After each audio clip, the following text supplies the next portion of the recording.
check it. Let me open the chart.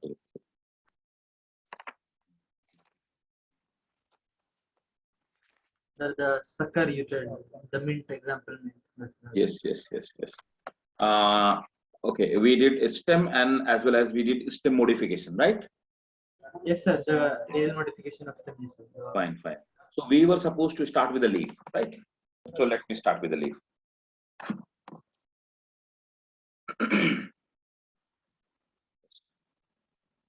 So first, I would like to tell you some morphological characteristic of leaf. So I'll just show you a diagram.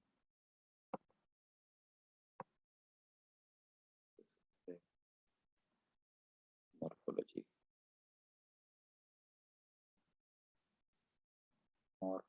You showed the diagram. You did not continue. You showed the diagram. The leaf branches, the middle parts.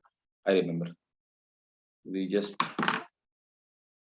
plant morphology diagram. Yes.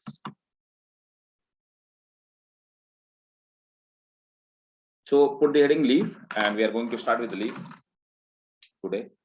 So this is the morphological structure of a leaf. This one. This is the morphological structure of leaf, right? So in morphological structure of leaf, so this part, let me tell you something important. Look, and this is really very important, because sometimes you get the question in your medical examination. What is what is a stipule, and what is the function of a stipule? On that time you get confused. Actually, this is the stem part, right? So there is a direct connection with the stem, and the part which connect leaf, that is called petiole. And when this leaf was in bud condition, right? When this leaf was in the condition of bud, on that time this stipule was a protective covering. So stipule used to protect, right? So if there is stipule, maybe at the base of the leaf, it may be at the base of flower. So if leaf have stipule, then we can say that it is stipulate leaf. And if stipule, sometime stipule is not present over there, then you can say this is non-stipulate, right? So there may be in-stipulate or stipulate leaf, right? Again, there is at the axis of this petiole and stem, right? These two are at the 90-degree angle. So at the axis of this petiole and stem, there is an auxiliary bud. So auxiliary bud normally they form a flower. They gives rise to branches, new branches. So formation of new branches can take place from auxiliary bud. Formation of generally flower takes place from auxiliary bud. Again, this is the base part from where the petiole get connected to the leaf blade. This complete part, this complete green part is called blade or leaf blade. We also call it leaf lamina, right? So leaf blade and leaf lamina both are the same. Again, actually the petiole contains xylem and phloem, which conduct water, which conduct food, right? So conduction of water and food takes place with these vascular bundle.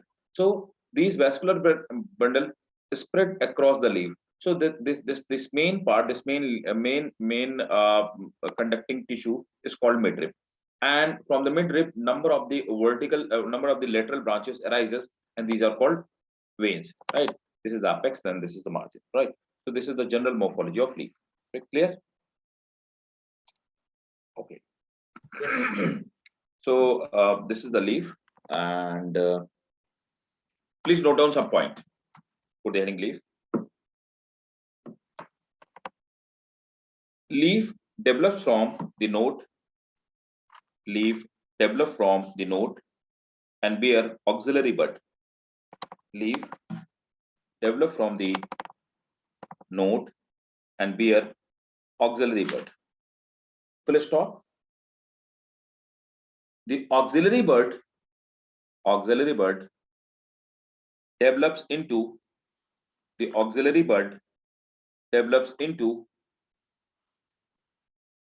branch and flowers. Branch and flowers. Next point. The arrangement of leaf And now I want to show you the arrangement of. So let me show you the arrangement of leaf. The arrangement of leaf may be of following type. So give me 1 second. One more important thing which I want to show you, which I want to actually explain you. Sometimes petiole is not present what in the leaf. Like what kind of leaves are those? Sometimes leaves directly arise, like you must have seen in the case of rice, you must have seen in the case of wheat. The leaves directly, they originate directly, so they do not have petiole. They directly originate from the stem. So this kind of leaves are called, do not have stipule, right? So what we call these leaves? Can you tell me what we call these leaves? These leaves which do not bear petiole are called sessile, right? Please note it down. So the leaf, one more point, please. The leaf which bear petiole are called, the leaf which bear petiole are called petiolate, are called petiolate leaf, are called petiolate leaf, full stop. And the leaf which do not bear, and the leaf which do not bear petiole are called sessile leaf, are called sessile leaf. Underline the sessile leaf, full stop. Next point. Stipule is a lateral outgrowth, is a lateral outgrowth at the base of leaf, lateral outgrowth at the base of leaf, and it protect young leaf and the bud. It protect young leaf and the bud at initial stage. It protects and protects. It protect leaf, young leaf and bud, young leaf and bud at initial stage, full stop. Leaf blade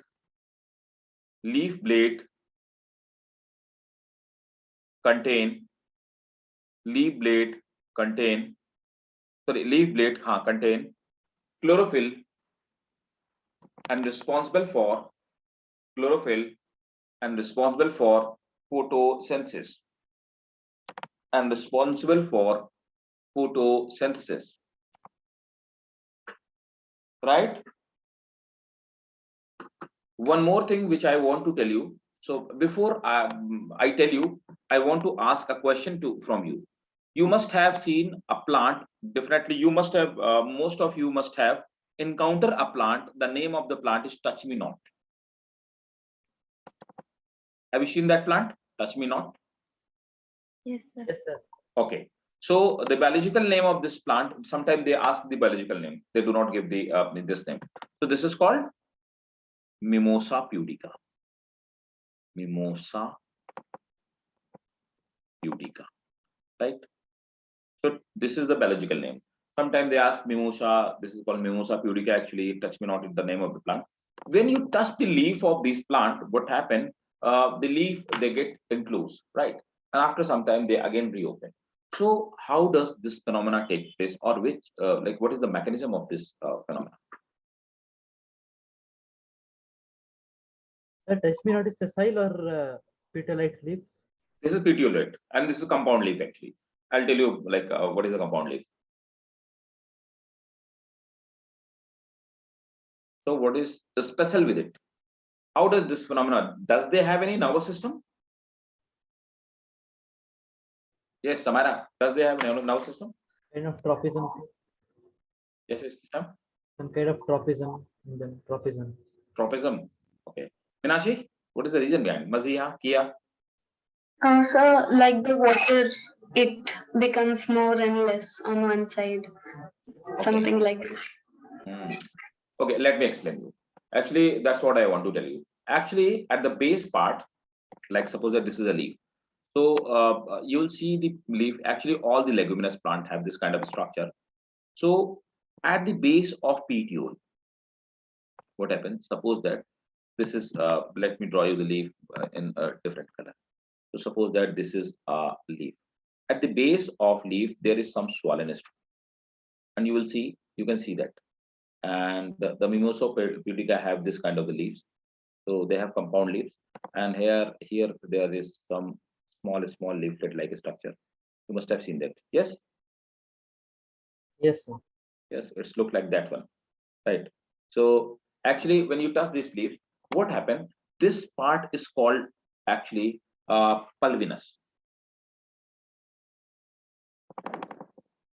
Pulvinus. Pulvinus is a swollen structure. What happened? They hold the leaf.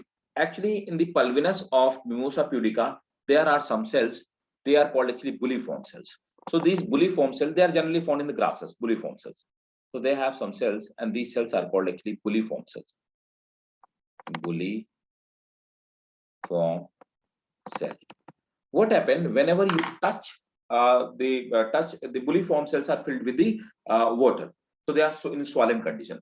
Whenever you touch and the sensation reaches to the leaf, the water actually goes down inside the water from this part goes down inside this step, and due to this outflow of the water, what happened? The cells of this plant, this part become flaccid.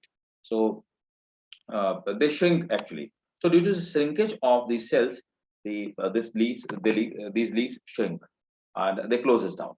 And after some time, the water again comes back. The leaves become these cells, these bulliform cells, they become swollen again, right? So due to they again become turgid, and due to the turgidity, the leaf again regain its original position. Did you got that? Got it? Yes, sir. Note it down actually. The Mimosa pudica have Mimosa pudica have some water holding cells. Mimosa pudica have some water holding cells at the base of leaf, due to which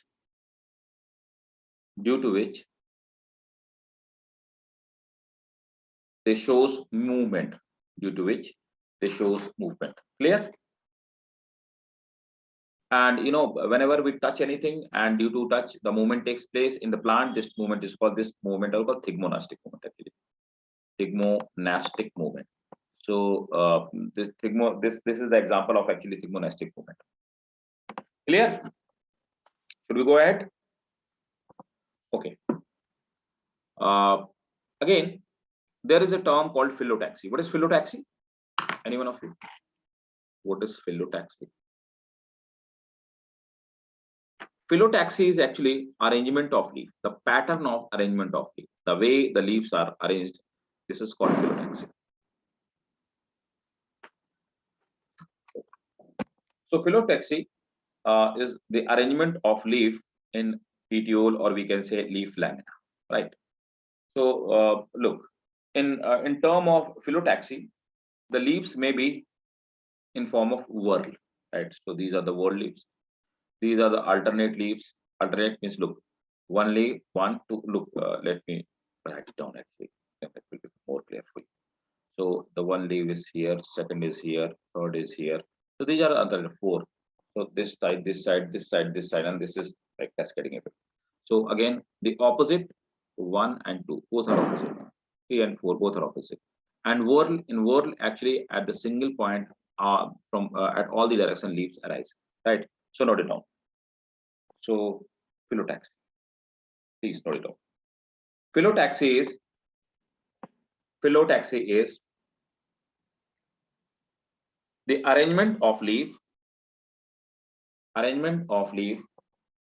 on stem or branches. Phyllotaxy is arrangement of leaf on stem or branches.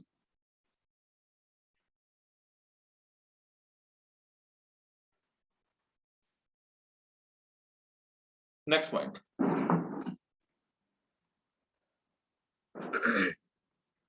The purpose of this arrangement, the purpose of arrangement is to get the purpose of arrangement is to get the proper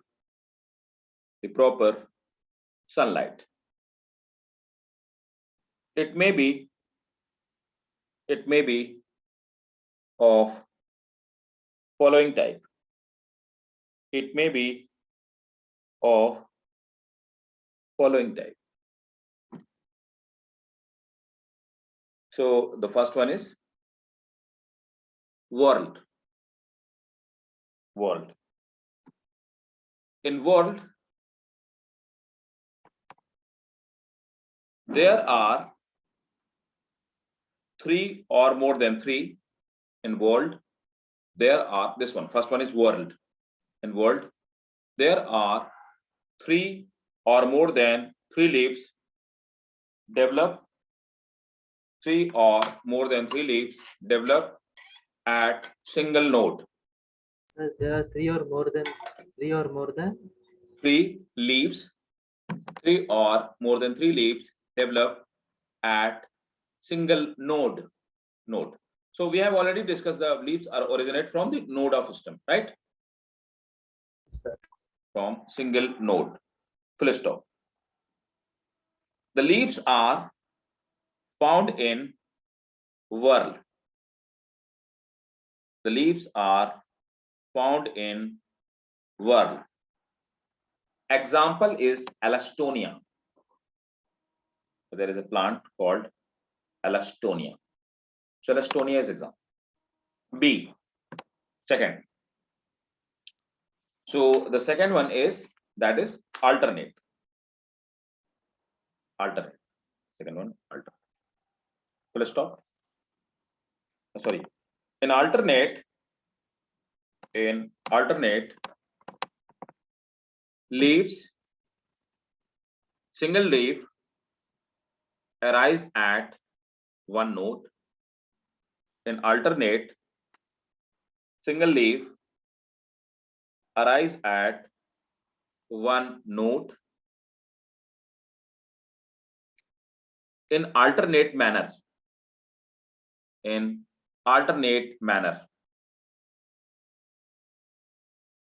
Example, China rose, mustard. China rose and mustard. China rose means Hibiscus rosa sinensis, hibiscus. And mustard, that is which one? right? Crucifer, right? Yes. Okay. Next, third one, opposite. The leaves are born in set of 2. The leaves are born in set of 2 on opposite side at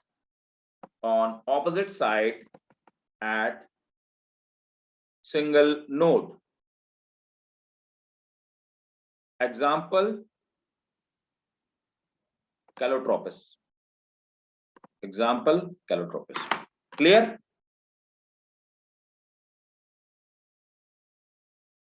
So first we saw the structure of leaf. Second, we saw the arrangement of leaf, which is called phyllotaxy. And the third thing is that venation and types of leaf. Right? Is it clear to all of you? Yes, sir. Fine. So actually, there are only 2 types of the venation, and venation is the arrangement of veins. So only 2 types of the venation are found. So let me show you the venation first. Venation.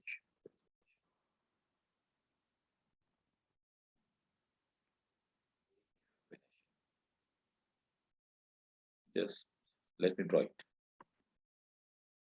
because it's simple. Actually, only two type of the venation are found. So what is the venation?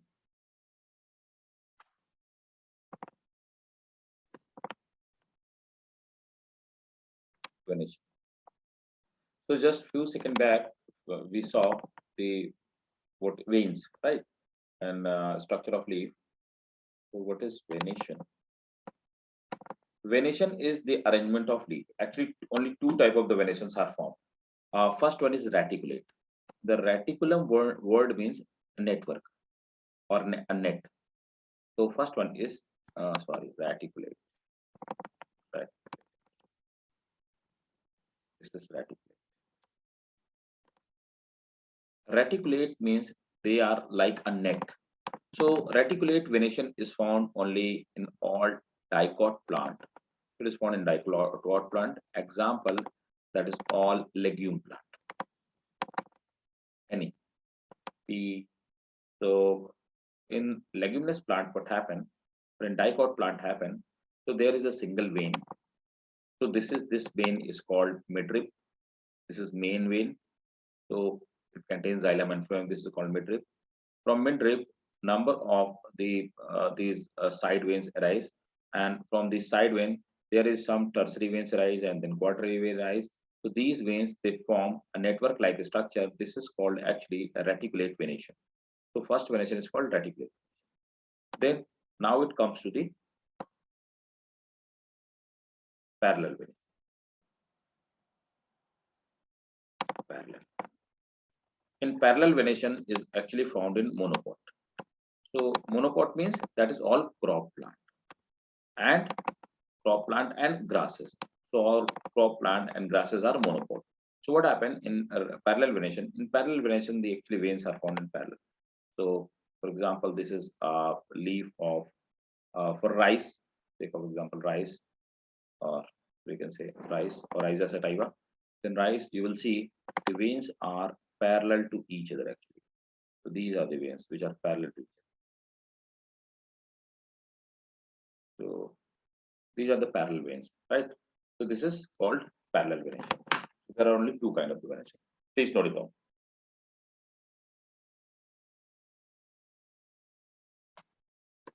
So put the heading venation. The arrangement of vein and veinlet. Arrangement of vein and veinlet on the lamina Arrangement of leaf. vein and Veinlet. So these are the veins. These are veins, and these are called veinlets. So arrangement of veins and veinlets on the lamina or blade of leaf, on the lamina or blade of leaf, on the lamina or blade of leaf is called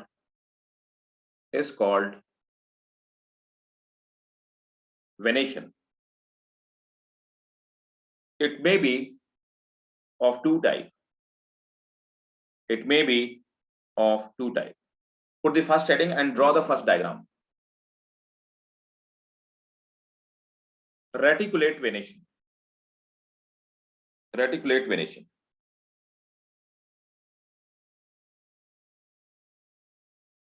The veinlet form a reticulum or network. The veinlet form a reticulum or network. Full stop. It is found in dicot plant. It is found in dicot plant like leguminous plant, means pulses plant, like leguminous plant. Sorry. Next subheading, parallel venation. In parallel venation, veinlets are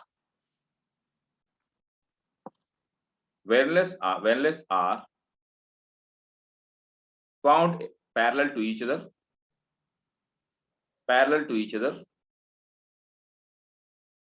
full stop. It is characteristic of monocot. So in parallel condition, the wavelengths are Wavelengths are parallel to each other,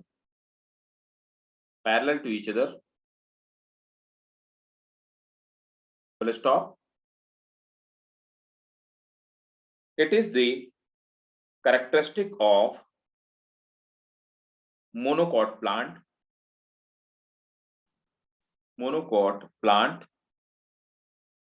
for example, crop plant like rice,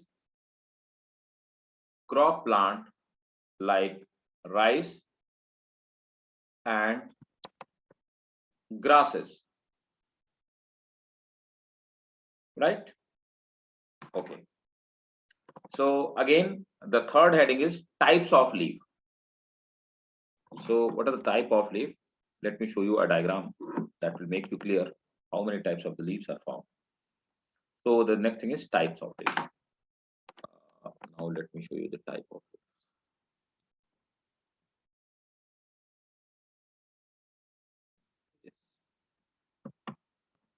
So there are basically two type of leaves. Simple and compound leaves.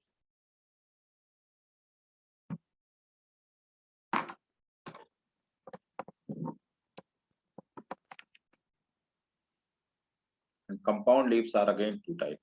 Sir, can you show the page again? The page. Yes, some. The page. I didn't take screenshot, sir. The page.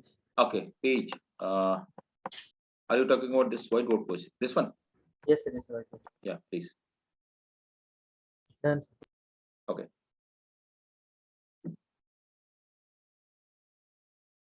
And this is my humble request to all of you.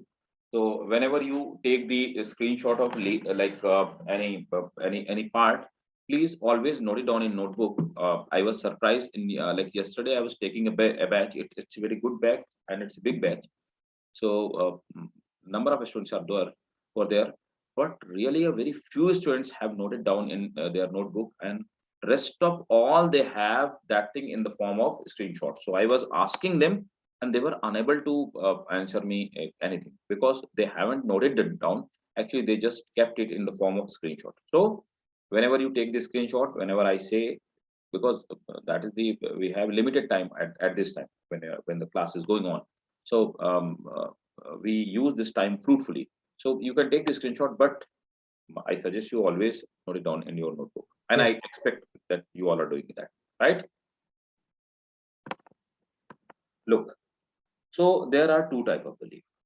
So first is like simple leaf, and second is branched, means this is a compound. So the second one is compound. Okay. So simple leaf, there is only single leaf lamina, right? In compound leaf, there will be this a long lamina, and this lamina is actually called rachis. We use a term that is called rachis. So they have rachis. In the rachis, there are a number of the leaflet are arranged with it. It may be of two types.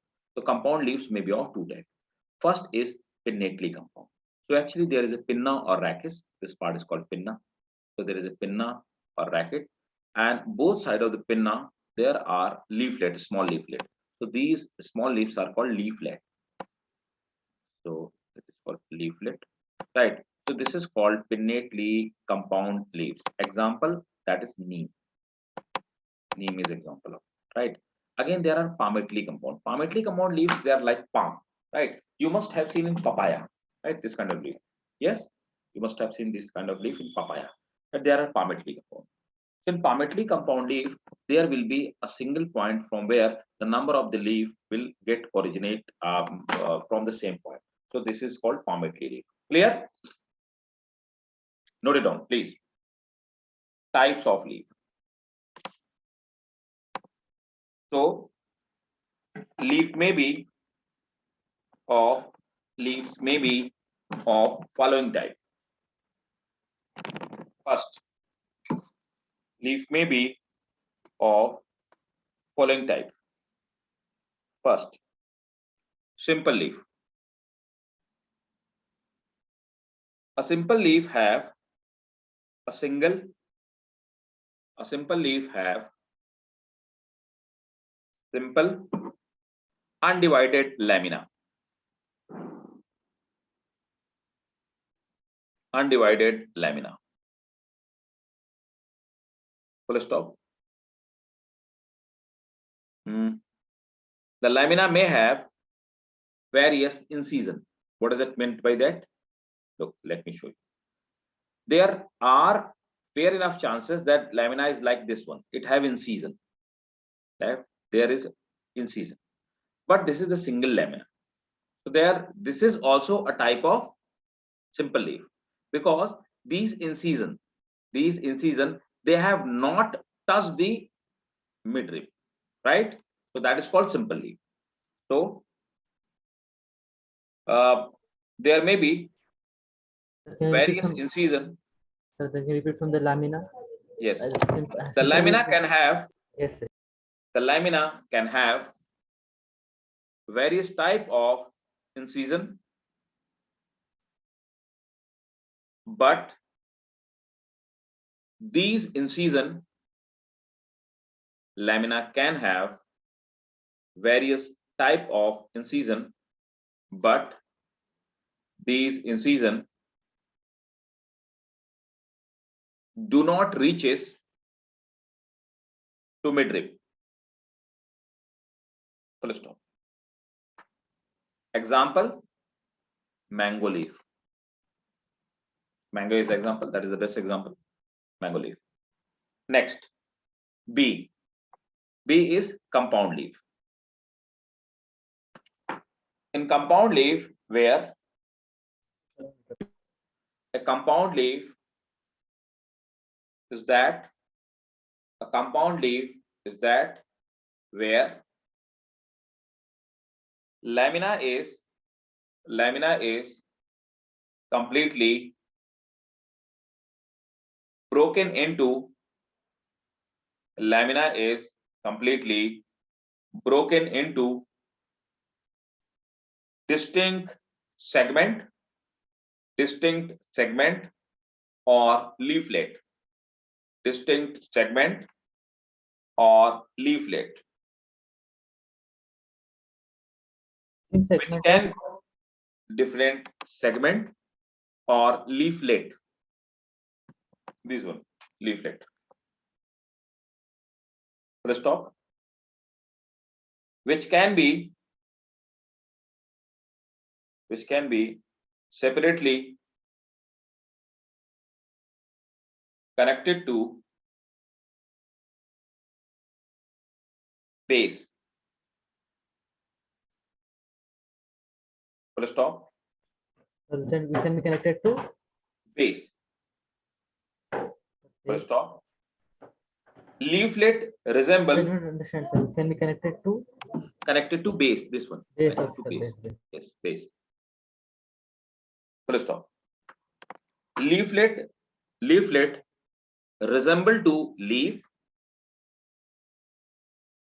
as leaflet resemble to leaf as they have leaf lamina, comma, stalk and blade.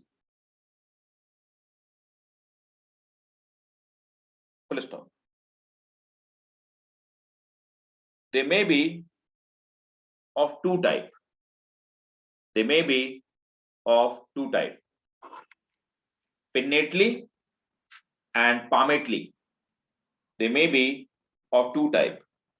Pinnately and palmately. Full stop. Put the heading A. Pinnately compound leaf. Pinnately compound leaf. Here, leaflet are born. Here, leaflet are born laterally on elongated axis. Here leaflet are borne on elongated axis, full stop. The axis may represent midrib. Axis may represent the midrib. Full stop. Example, neem. Neem is botanically, actually biologically, this is called as a Diaretica indica. So that is the biological name of leaf. Biological name of neem, as a Diaretica indica. Right. Next, palmately compound leaf. B, palmately compound leaf. In palmately compound leaf,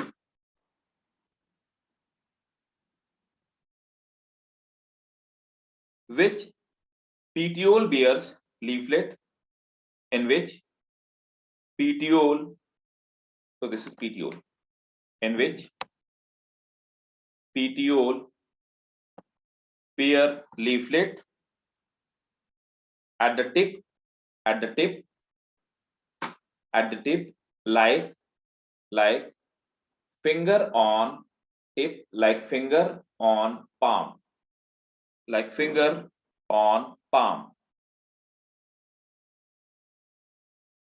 full stop. A joint may be present between the tip of petiole.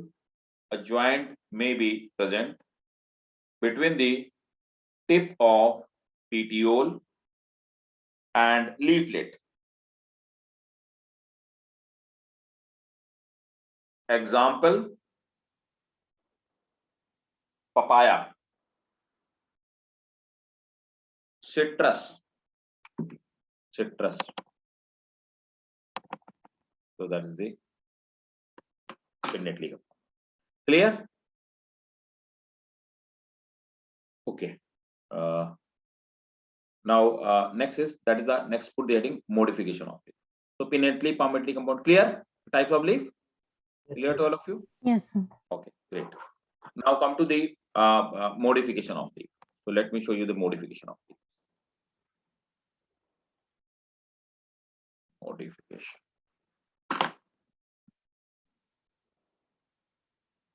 Yes.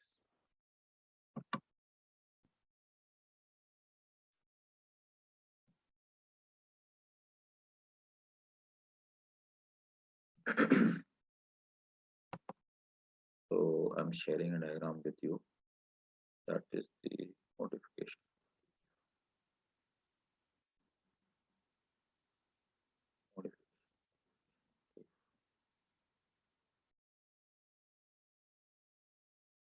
Yes, this is modification.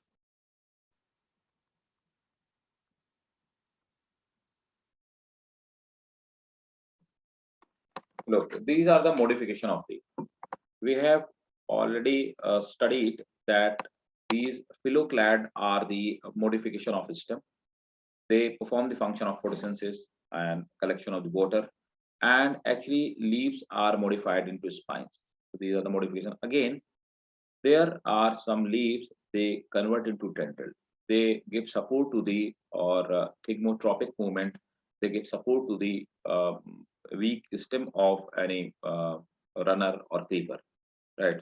So tendrils of grape and the spines of these Apantia. This is plant, this Apantia.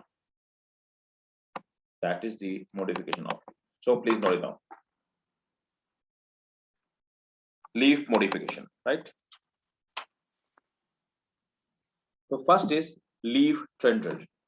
Leaf tendril. Tendrils are thread-like sensitive structure tendrils are thread-like sensitive structure which can coil around support,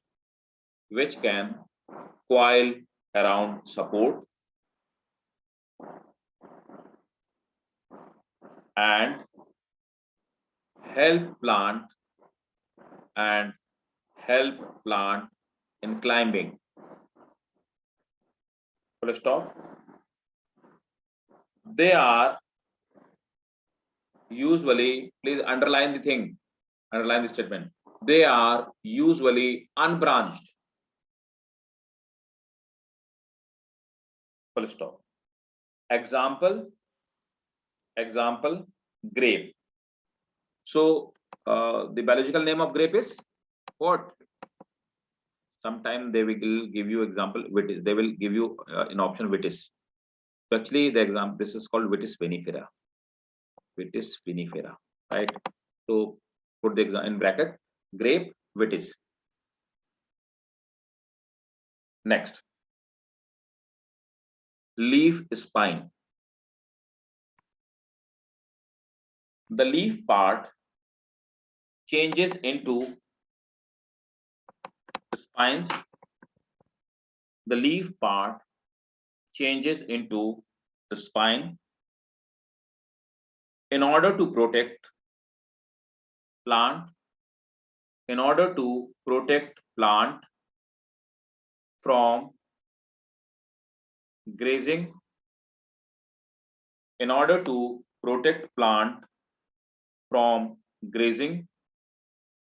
animals, and to reduce transpiration.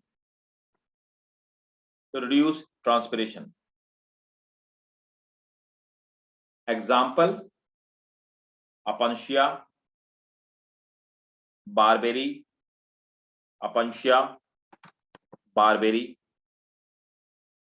right? And the next is, Apansia is cactus, right? yes, that is cactus. This is the very common kind of the cactus which is found as Apansia, right? And next, food storage leaf. Third one Sir, is barberry spelling? BARBERRY,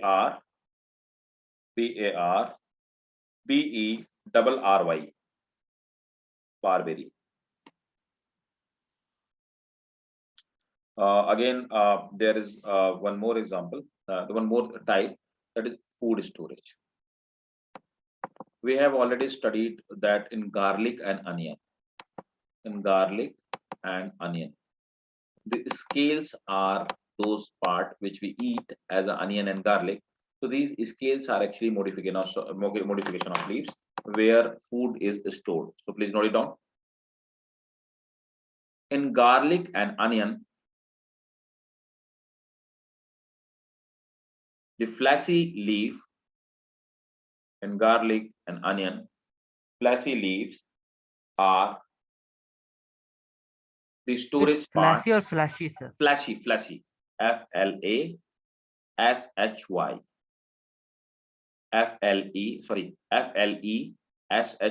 fleshy, FLESHY. In garlic and onion, fleshy leaves are the storage part. Full stop. Here, leaves take function of, leaf takes function of food storage.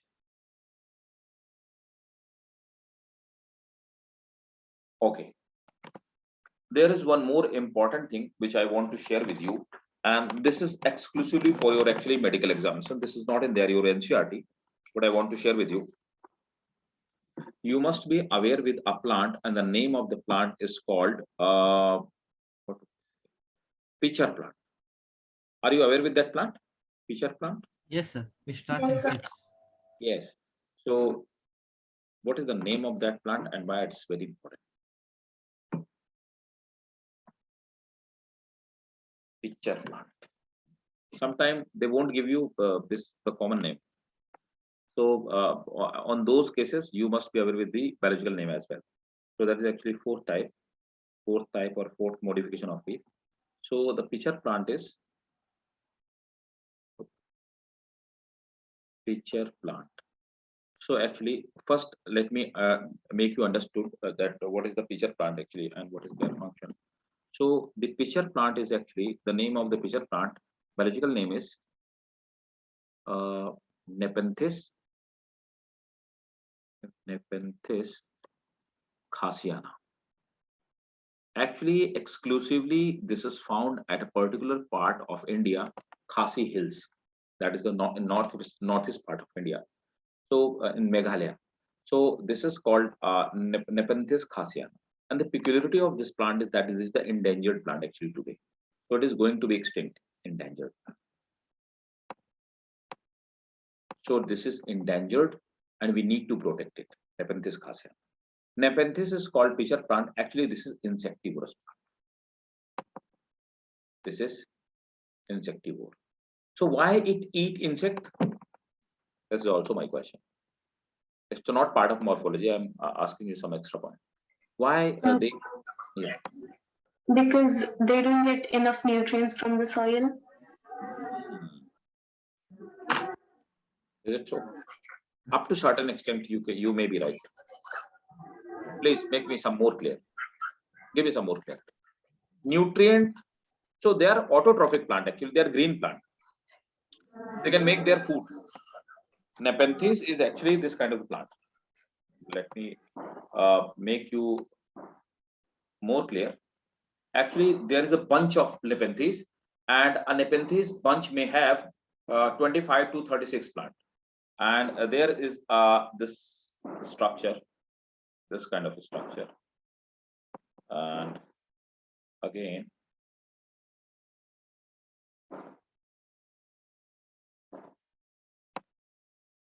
this is a picture.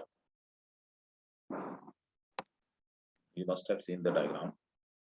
This is actually pitcher part. And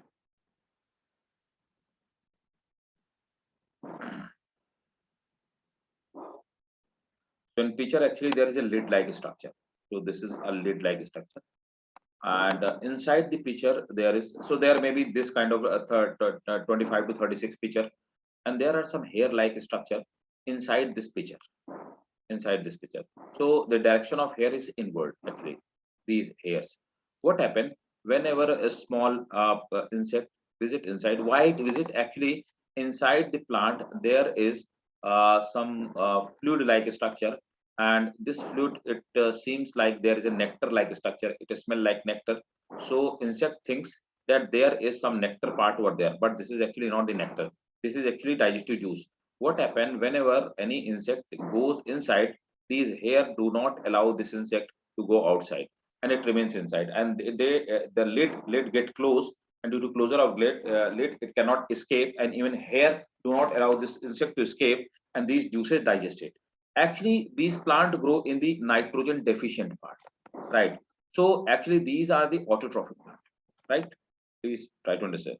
These are autotroph plant, autotroph. So they can make their food, but they are found in the parts, marshy part where the soil is nitrogen deficient. So they eat insect for nitrogen only. So to fulfill demand of nitrogen, right? So these are called insectivorous plant. Actually, now what the question they will ask you, what part of the leaf get modified into pitcher?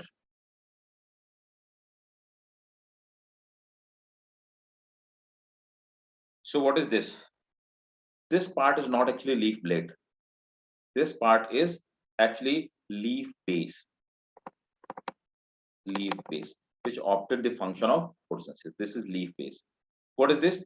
This part is actually petiole.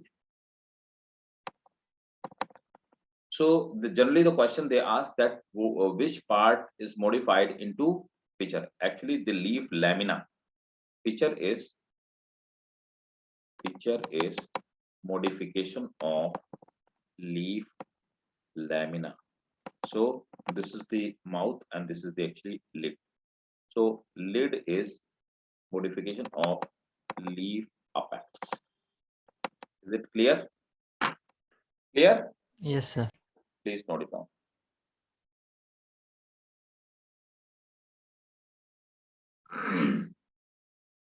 Please take this screenshot and note it down.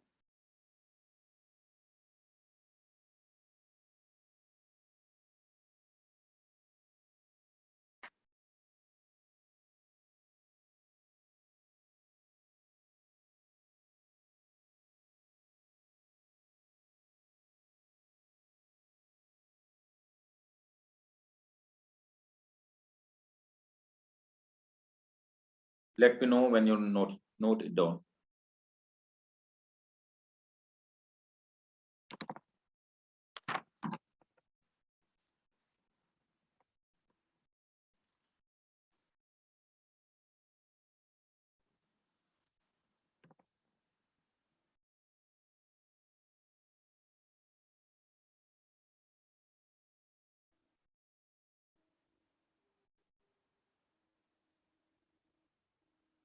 Done, sir. Done? Fine. So is it clear to all of you? Okay. Yes. Yes, sir. So put some point. Leaf base become flattened to perform photosynthesis. Leaf base become flattened to perform photosynthesis. Full stop. Pitcher modify. Pitcher modify. Pitcher is modified leaf lamina, which opt the function of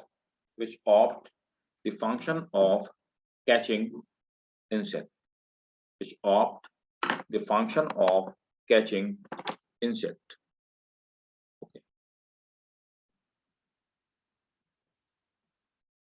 Right. So just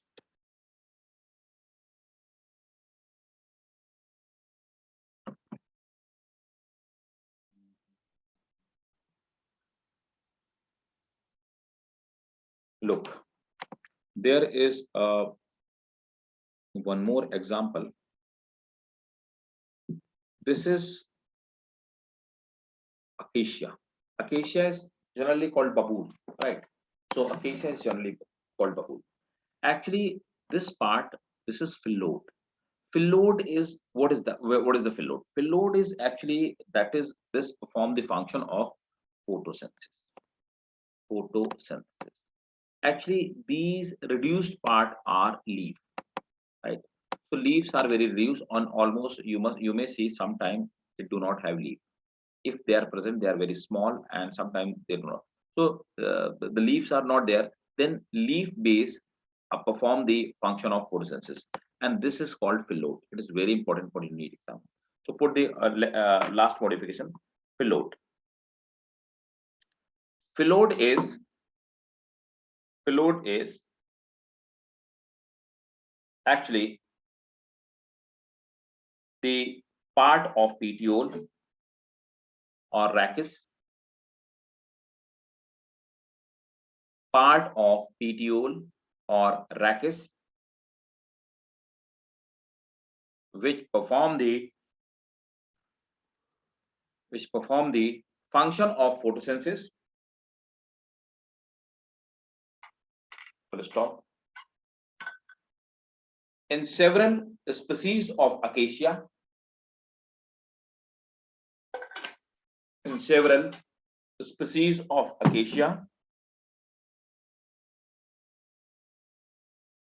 leaves are either absent. Leaves are either absent So or in several species of acacia. In several species of acacia, okay. leaves are either absent either absent or not formed. Hence, petiole takes the function of photosynthesis. So actually, fill load have been asked many times in your medical exam, and that the petiole, this is the function, the modification of petiole fill load, and this is found in acacia, right? Clear? Modification of leaf, clear? Yes, sir. Yes. Okay. So put next heading, that is inflorescence. Minashi, all clear? Iya, Mazia, all clear? Alvia? Yes, sir. Okay. Fine.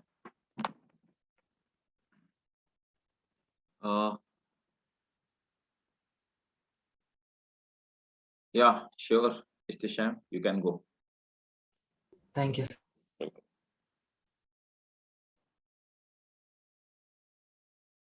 Okay. So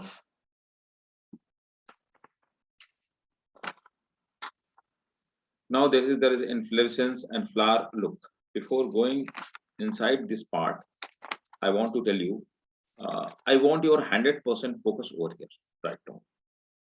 If you will give me your 100% focus, I will make you to understood that what is the floral formula. So you will be able to grasp the floral formula. If you miss it, you won't be able to get it, right? So I want your 100% focus over here. Fine. So before going in deep into that, so now we are going to this is from this onward, the all part will lie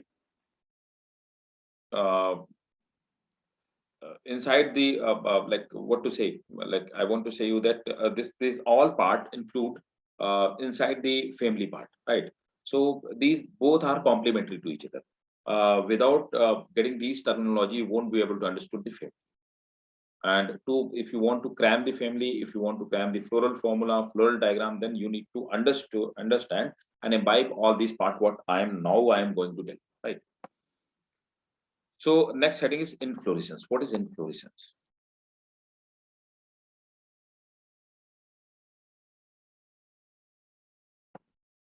Inflorescence. Huh? Come on. Inflorescence.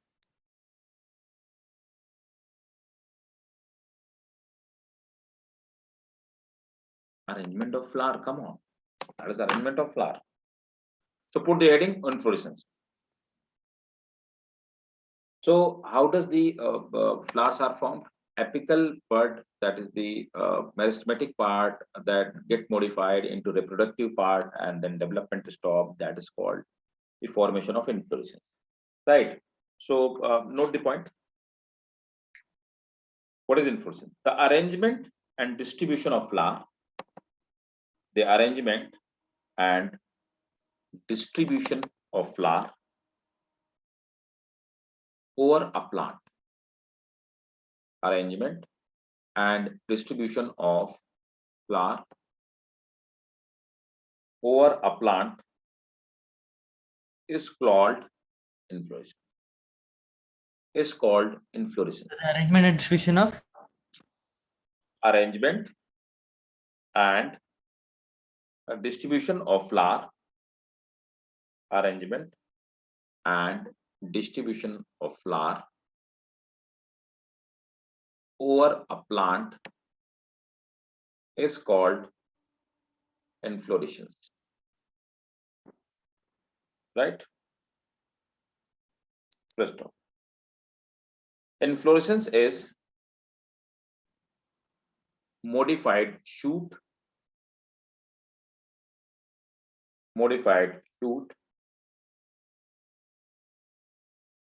let's stop. Apical meristem changes into floral meristem. Apical meristem changes into floral meristem, right? Okay.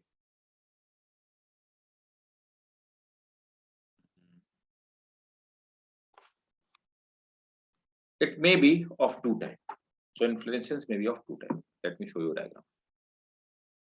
It may be of two types. So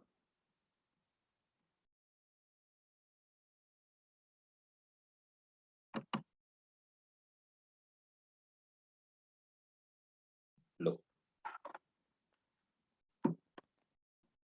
racemose and cymose. So what is the racemose and what is cymose?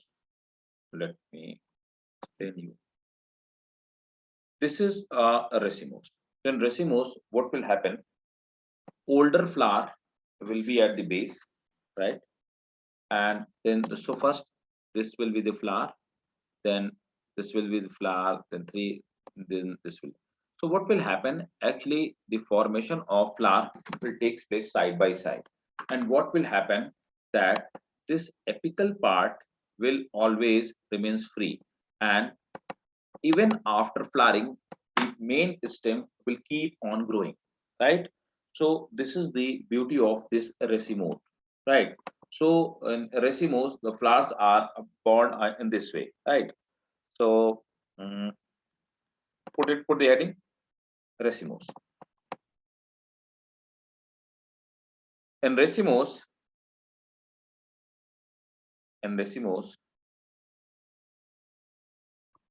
inflorescence, the main axis continue, Sir, can you repeat from starting, sir? in racemose flower, the main axis continue to grow and flowers are born. Why it is continue grow? Because the apical meristem is not getting converted into floral meristem. The side meristems, they are getting converted into floral meristem, right? So that's why the apical meristem is still alive. That's why plants are growing in this way, right? The main axis continue to grow and the flowers are born laterally, and this type of development is called acropetal succession. This kind of development is called acropetal succession. Again, what happened in cymose fluorescence? In cymose fluorescence, this terminal part, means this apical part, it changes into flower. So when the terminal part means apical meristem, so this apical meristem changes into floral meristem. So the growth of plant stops here. So after flowering, the growth of plant stops. So the oldest flower will be at the top and the youngest flower will be at the base, right? So this kind of the development is called basipetal succession. Basipetal succession. So acropetal means the youngest flower at the top. Basipetal means youngest flower at the base. Clear? Yes, sir. Note down. Second one, the heading is cymose. In cymose inflorescence, the apical meristem changes into flower. Apical meristem changes into flower. That's why the growth of main axis,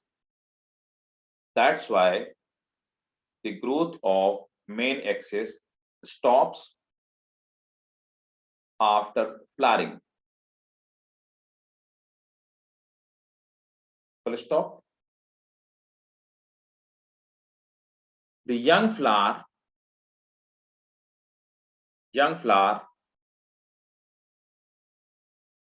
born at the base,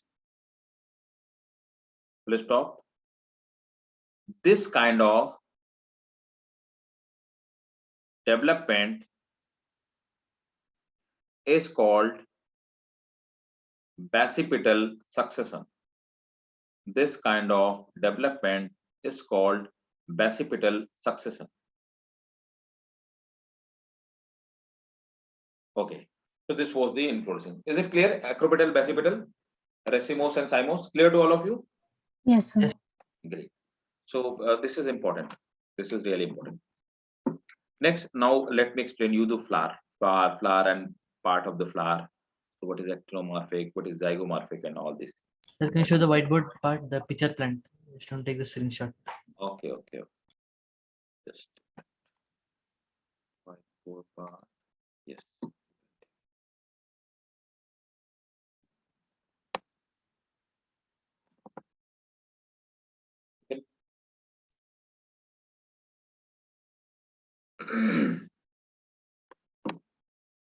Done, Jam?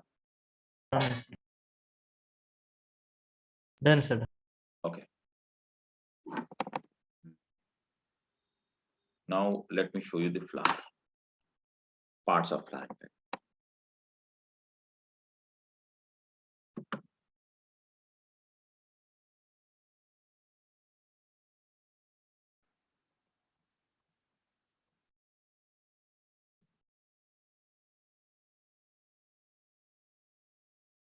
This is actually the part of flower, right? So flower is considered as a reproductive structure. Look, this part we have already discussed some of the part of flower, like this. These are the leaves, and this is mainly stem part. And again, stem part, like look, it have xylem, phloem, cambium, and all that. The part of flower which bear all the floral appendages, means all the floral part, that is called receptacle, right? So receptacle is also called thalamus.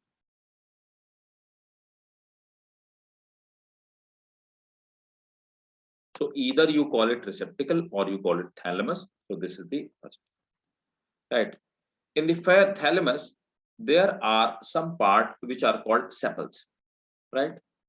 Sepals are actually green part. So what they do, when this flower was at the bud stage, they protect flower, and most of the time these sepals remains attached with the flower.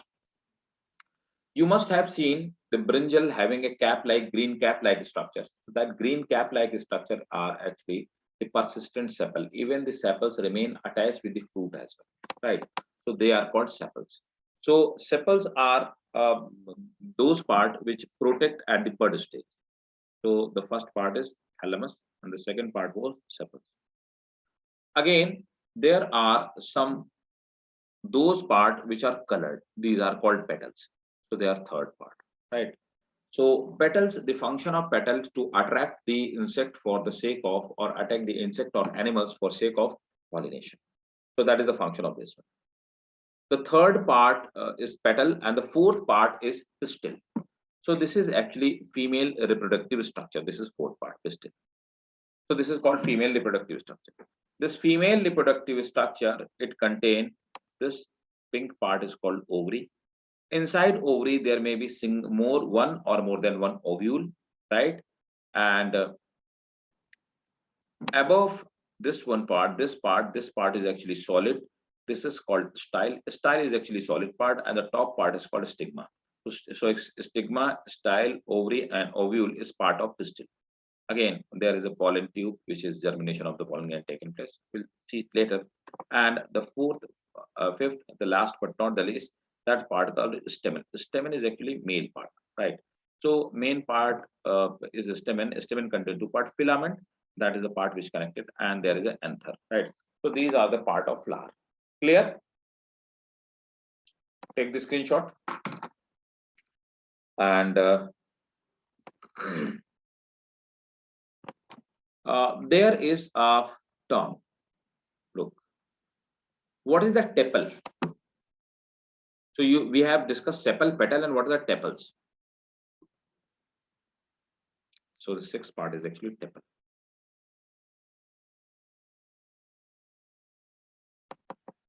Tepal or group of tepal is called perianth.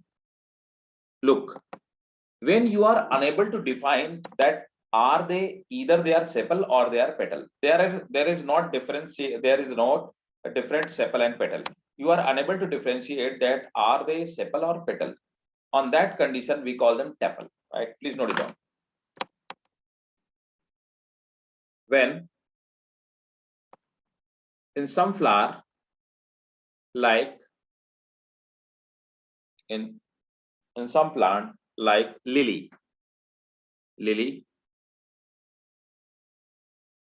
we are unable to distinct, we are unable to differentiate between, sepal and petal. These kind of structure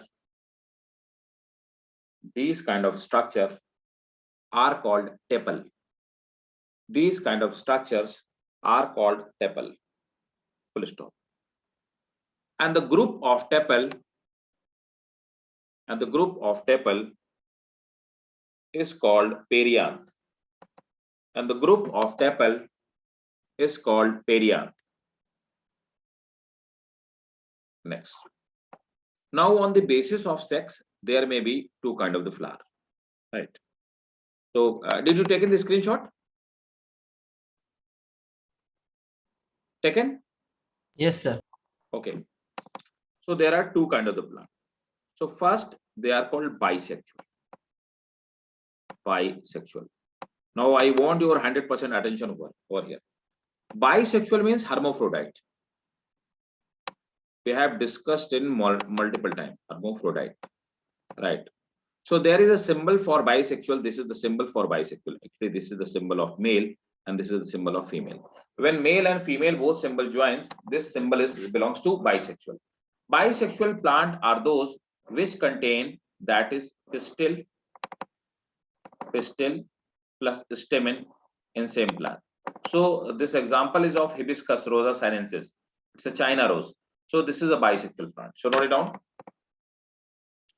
The bisexual flower contain stamen and pistil,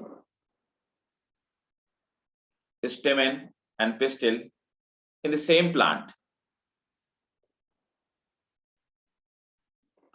Full stop. They can be also called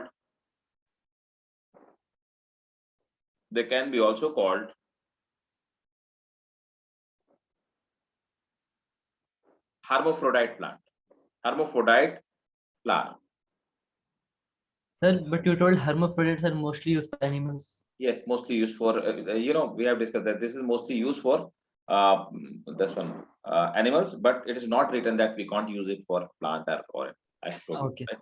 So bisexual we use, so this is not written anywhere, but generally we use it for animals. So both are the same thing, bisexual and hermaphrodite, right? Again, the second one is unisexual.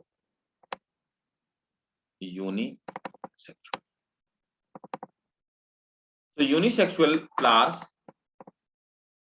are those where male and female, unisexual flowers are those where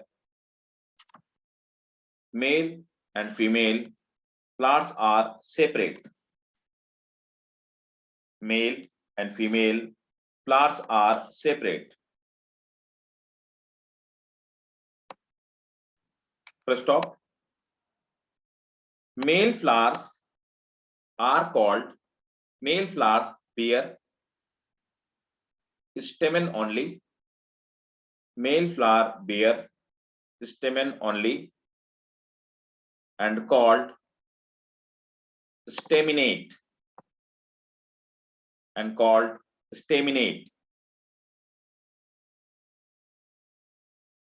Full stop. Female flower bear pistil only and called pistillate and called pistillate. Full stop.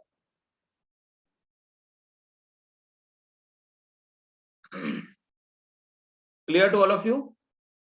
Yes, sir. Okay. We have already done the that part what is called animal kingdom, and animal kingdom we discussed the symmetry. Yes, we discussed symmetry. Yes, sir. Did you all remember that? Yes, sir. Okay. Yes, sir. Okay. So here also we discuss about the symmetry, but in animal there were different type of the symmetry, like number of the type of the symmetry. But here that many symmetries are not present over here. So here only two type of the symmetry are found. Either they are radial symmetry or they are bilateral symmetry, right? So radial and bilateral symmetry, you all know. Symmetry. There. Symmetry. No. And there is not any symmetry. Right. Okay. Let me show you the symmetry. Yes, total symmetry. Let me show you a diagram.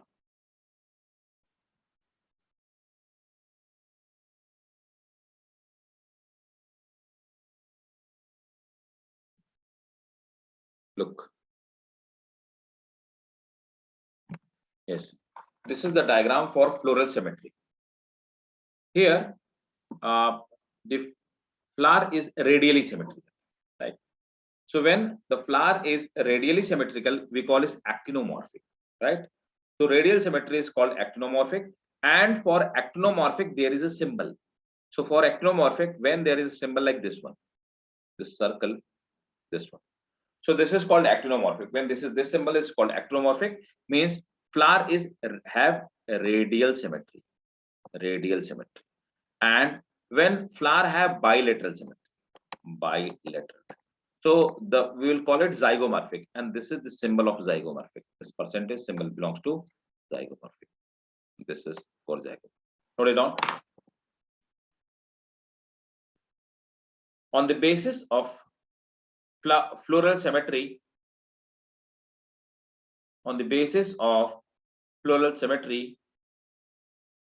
flowers may be of two types. Full stop. Actinomorphic flowers are those. Actinomorphic flowers are those where they have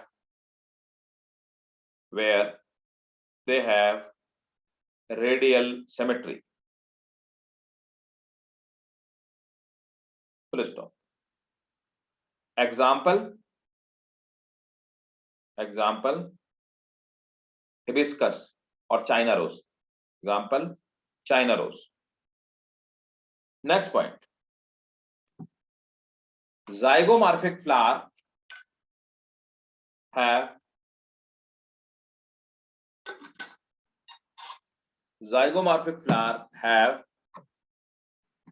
bilateral symmetry.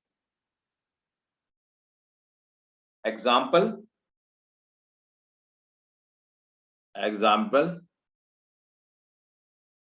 P, Pisum sativum.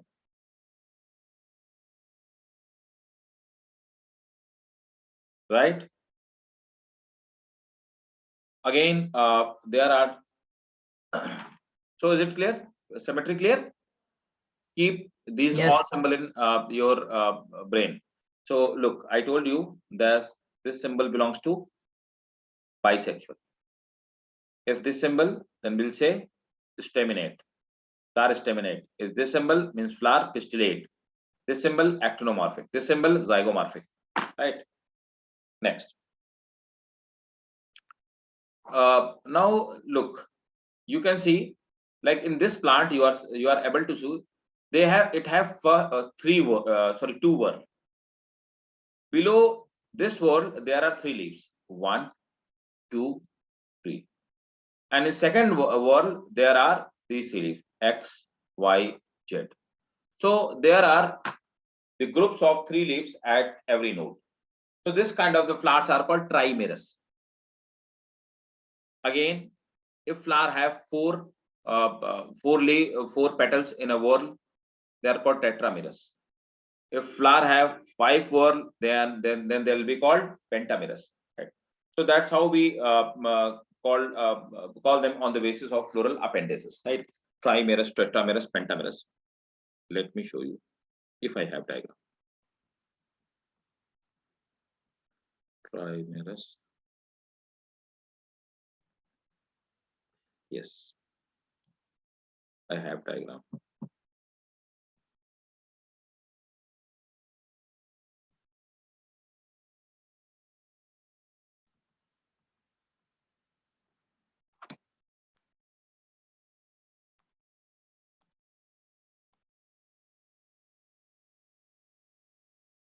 Look, this is called trimerous. It have 3 appendages. This is called tetramerous, 4 appendages.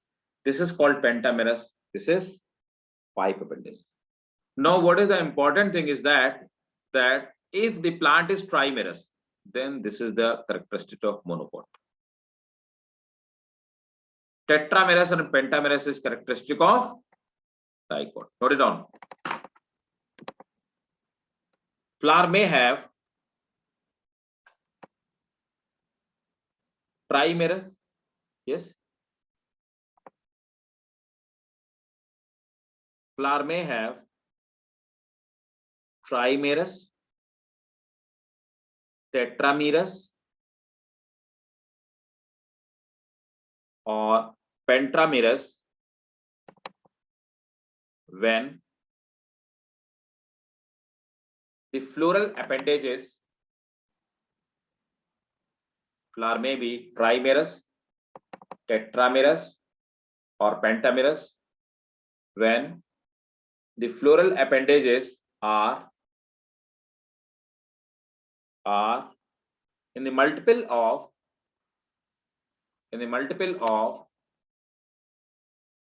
3, 4 or 5. Full stop. Please note it down in the same point. Generally, monocots have trimerous flower. Generally, monocots have trimerous flower, and dicots have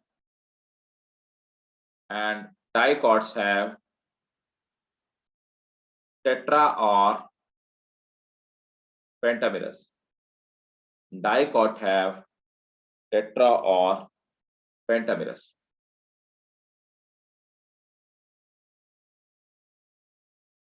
Okay. Clear? Yes, sir, done. Okay. So again, if the plant is, if suppose that this is a flower,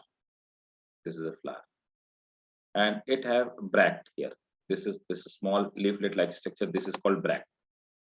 So plant have bract. So we will call that is bracteate plant. Bracteate, and the symbol will be Br only. Br, right? And if this bract is not present, then we will call it ebracteate. Ebracteate, and will have symbol EBR in floral formula. Note it down. The flowers with bract at its base, flower with bract at its base, called bracteate flower. Flower with bract at its base, called bracteate flower. Next, the flower which do not contain bract, the flowers which do not contain bracts Sir, can you repeat from there, sir? The flower with bracts at its base. at its base are called bracteate flower. Are called bracteate flower. Let's talk. The flower which do not contain bract, the flower which do not contain bract are called ebracteate. Are called ebracteate. Right? Okay. Which do not contain bract at its base is called Ebracteate. Ebracteate. And the symbol will be EBR. Okay. Fine. So now the position of ovary, right? And on the basis of position of ovary, we can divide flower into following category, right? So let me first show you the diagram. Position of ovary. Yes.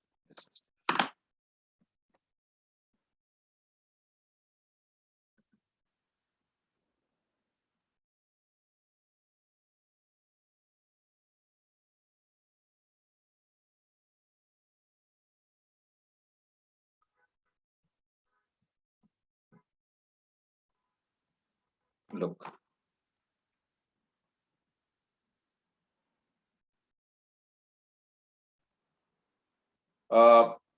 This is the actually on the basis of ovary. So look, here you will find that this is the petal, this is the stamen, and this is the sepal.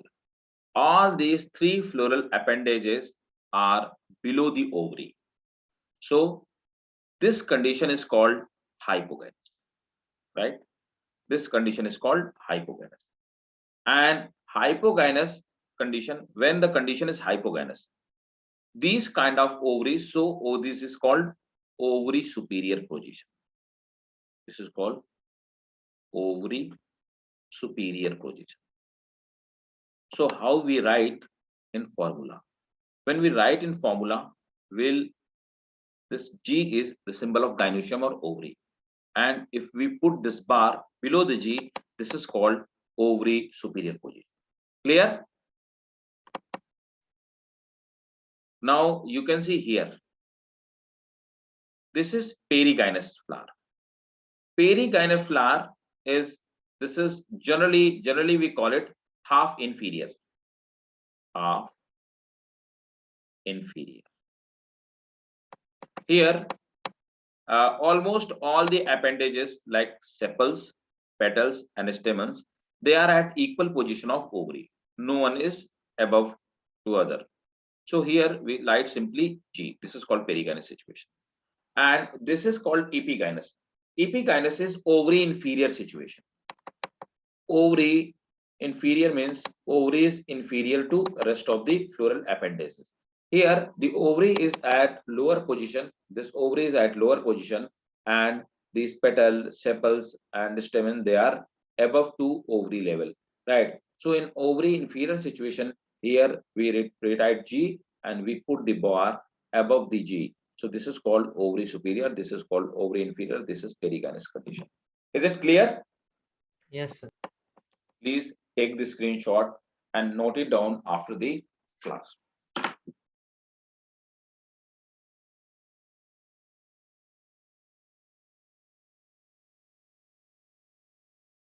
Clear to all of you the structure of flower? This was complete the structure of flower. Yes. Okay, fine.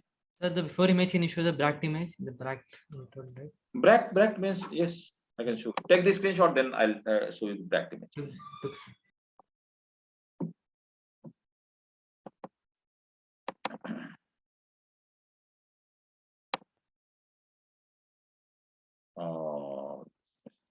Let me draw you.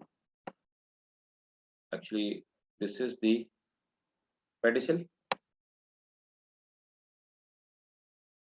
This is the actually flower, right?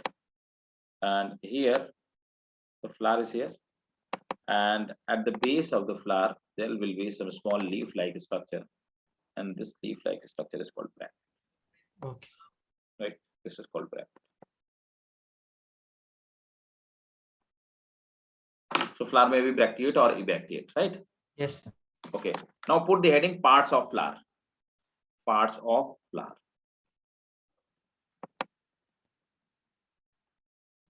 Look. Look. One second. Gamosipellus and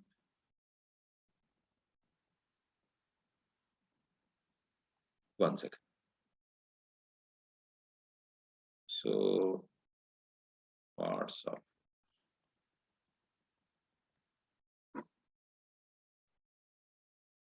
I will keep on showing you. So first put the heading calyx.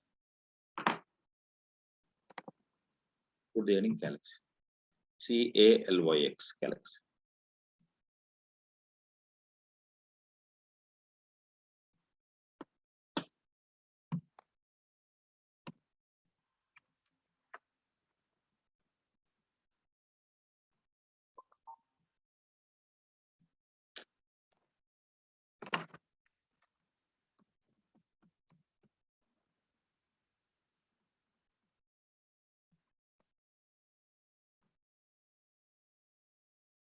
I want to show you Gamosipellus and Polysipellus situation. Floral diagram. I'll draw for you, but first I want to show you the diagram.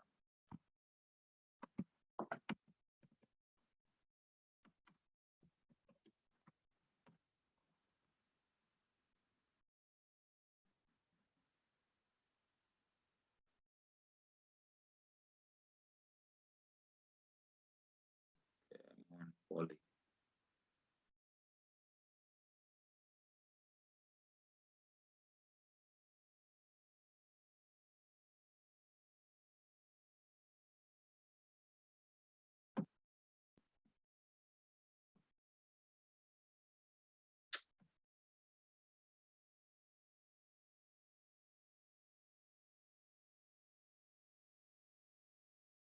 Actually, diagram is not there. I have to draw that. Let me draw it.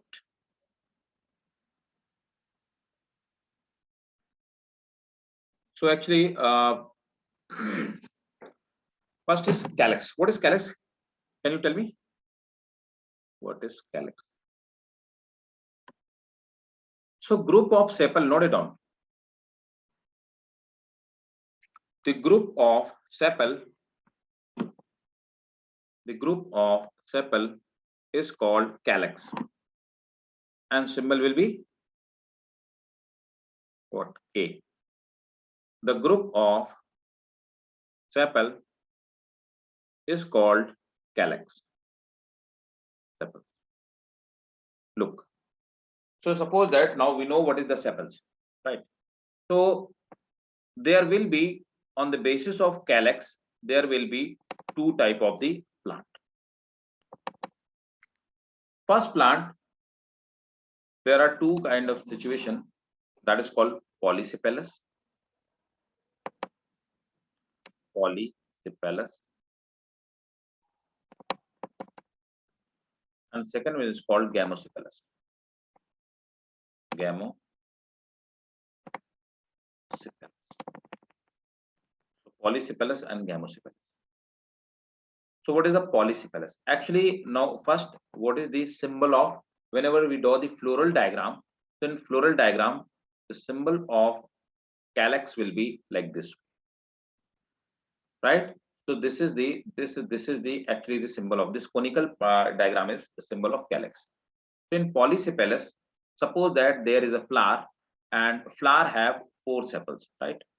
So flower have 4 sepals, and that is a polysepalous. So how I will show you the polysepalous situation first.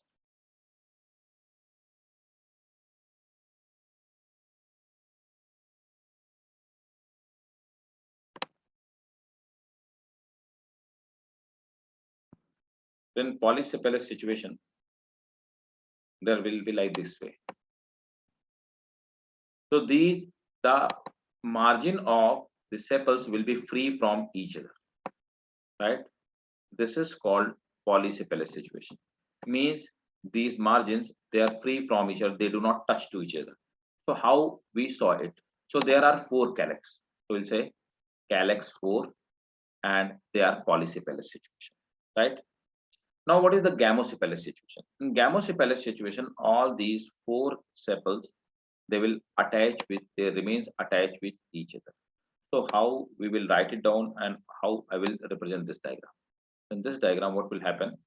This is one calyx, but they all are united. So these united calyx are called gamosepalous situation, right? So this is gamosepalous situation. This is gamosepalous situation. So we'll say calyx are gamo. So calyx and 4, and for gamo, I will put this bracket. Is it clear? This is gamosepalous situation. This is polysepalous situation. Clear? Please draw the diagram along with me.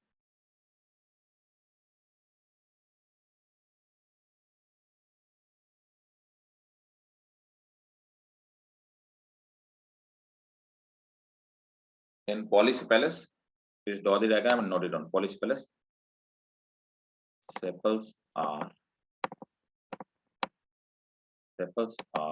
free. Here, sepals are united to each other.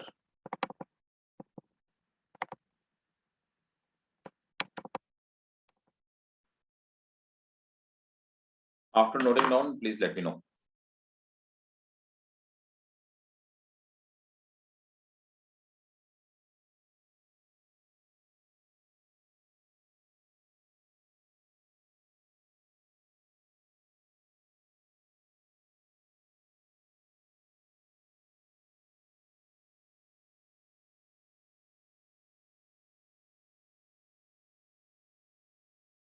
Done, sir. Done? Okay. Minutes or a minute. Yeah. Sure.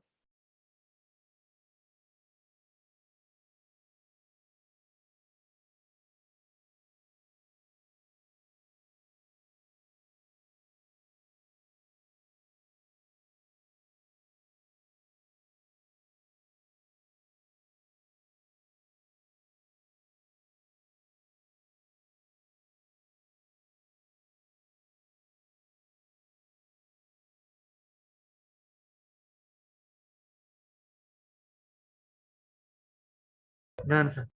Okay. Fine. So now it comes to the petal. So next part is, second part is petal. So petal, the group of petal is called corolla. Corolla. So please note it down. The group of petals is called corolla.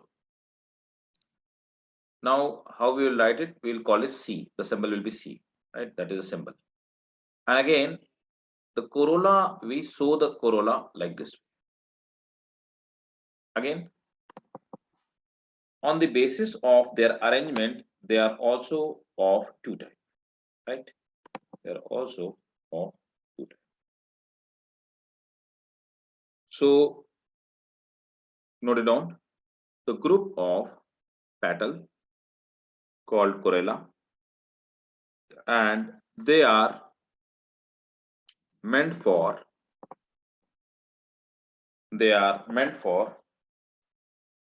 pollination. On the basis of arrangement, they may be of 2 types.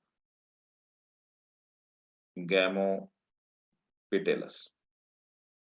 On the basis of Arrangement, they may be of 2 types. Gamopetalous and same way polypetalous. Polypetalous.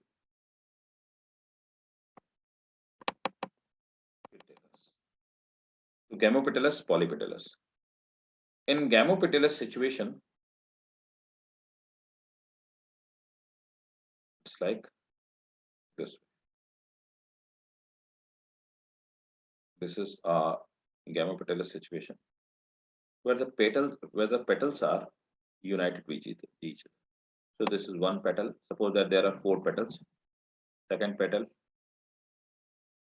third petal, and fourth petal. So here what happened? These petals are united with each other. So we'll write gamma corolla 4 and gamma petalous situation. Again, in polypetalous situation, the corolla are not united with each other. Actually, they are found at the free situation. So, for example, there are 4 petals.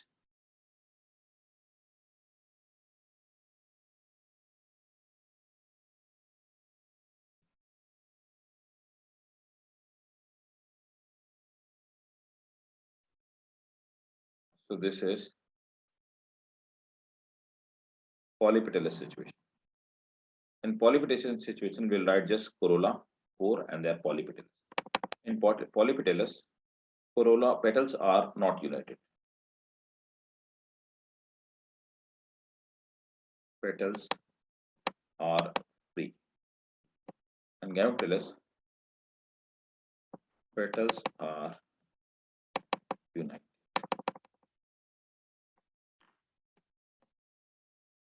Please note it down.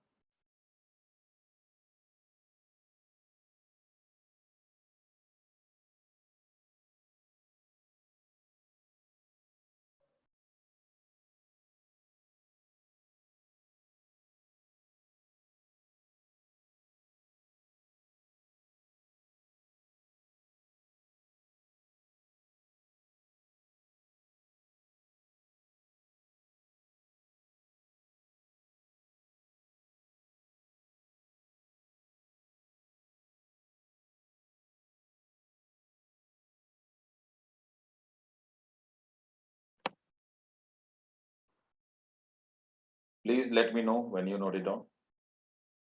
Done, sir. Done. Okay. Now, what is the estivation?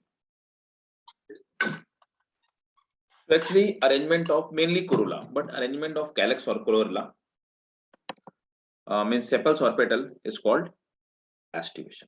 So let me show you the estivation and how many type of the estivation can be. I have a diagram for that. Estivation, yes.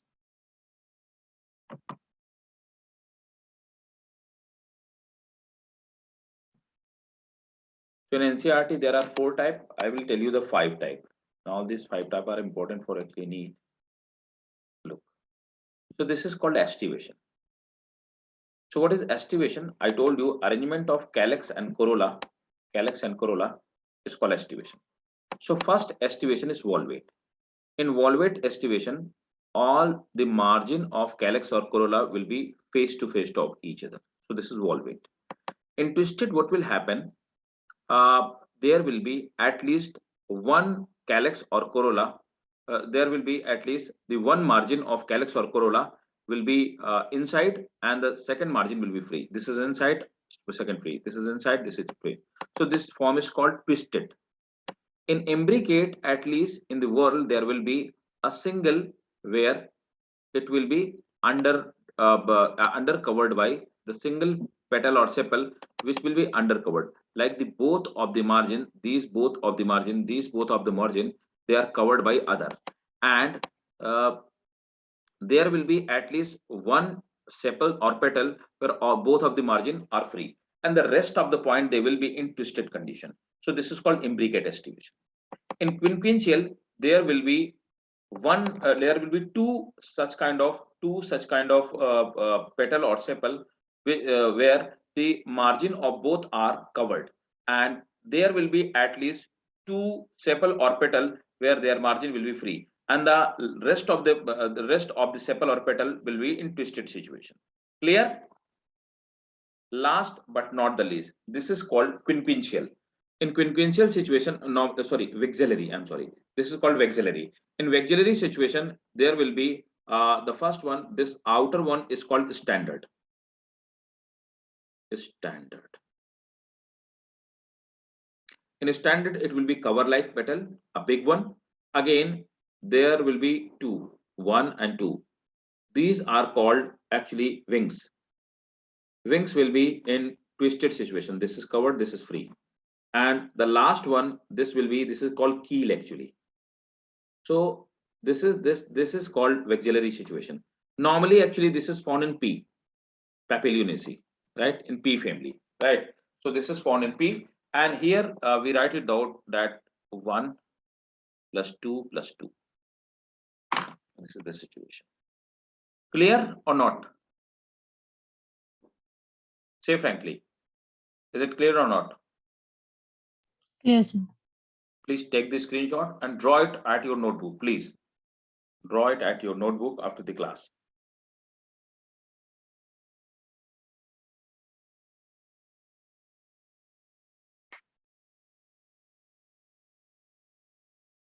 Taken? Yes, sir. Okay. The next point is androsium. The next part of the flower is androsium. Androsium means male part, that is stamen part. So the third part is androsium. And the ROECIU. Androsium is actually male part, right? Okay. So if there are sterile stamen means they are not fertilized, they do not have pollen grain formation do not takes place, so they are sterile, they do not produce pollen grain. These are called staminode. This situation is called staminode. Again, what happened sometime there are some petals, suppose that these are the petals, and what happened, most of the part of androsium remains fused with the petal, right? So this is fused with the petal. This complete part is fused with the petal. This situation is called actually epipetalous.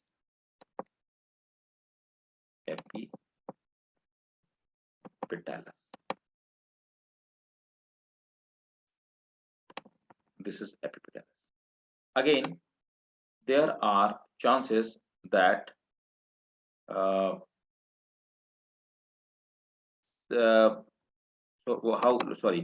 how I will show it in floral diagram. In floral diagram, floral formula, I will show. So suppose that so I will say calyx, corolla. So corolla is united with androsium. So what I will do, I will put a bar between the corolla and androsium. This situation is called epipetalous situation, where petals are united with androsium. Is it clear? Epipetalous situation. Yes, sir. Again, there is a situation where epiphyllous situation. So what is the epiphyllous situation? Epiphyllous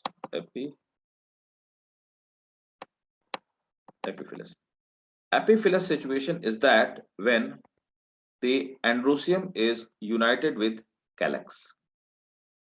This is called actually epiphyllous situation. The same thing, right? So this is called epiphyllous. Again, if androsium is there is some situation called epitepalous situation. Epitepalous. What is epitepalous? Can you guess? Epitepalous. Simple here. When calyx corolla is not there, perianth is there. Perianth is attached with androsium. This is called epitepalous situation. Is it clear or not? Tell me first. Yes, sir. Yes, sir. Right? So please note it down. Androsium. Androsium is composed of stamen, or androsium is composed of stamen, or we can say they are the, we can say they are the group of stamen. We can say they are the group of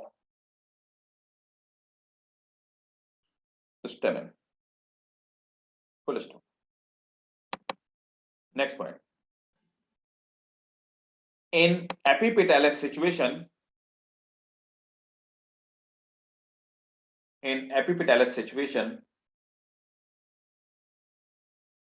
androsium remains fused with petal.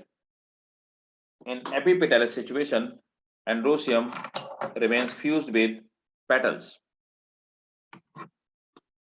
Full stop. In epiphyllous condition,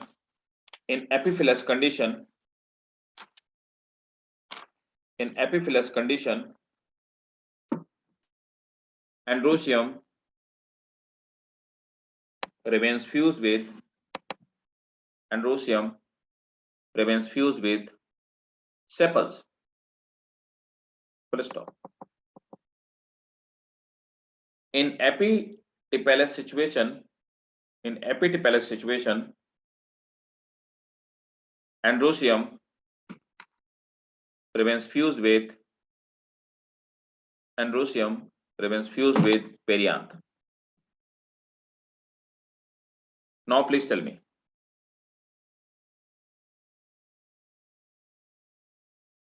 is it clear to all of you, or In epitepal situation, the androsium remains fused with.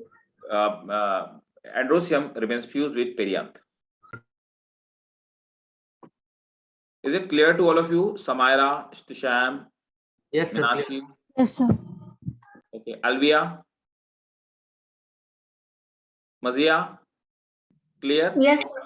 Yes, sir, clear. Alvia, clear? Okay, fine. So tomorrow we will continue from here onward, and tomorrow we will complete this part. All the families will be completed in first half, and second half we will start with the plant and order. So is there any doubt, any question, any query? Clear, sir. No? Okay. So see you guys tomorrow, and tomorrow we'll continue from here androsium onward. Fine, and we'll discuss the family.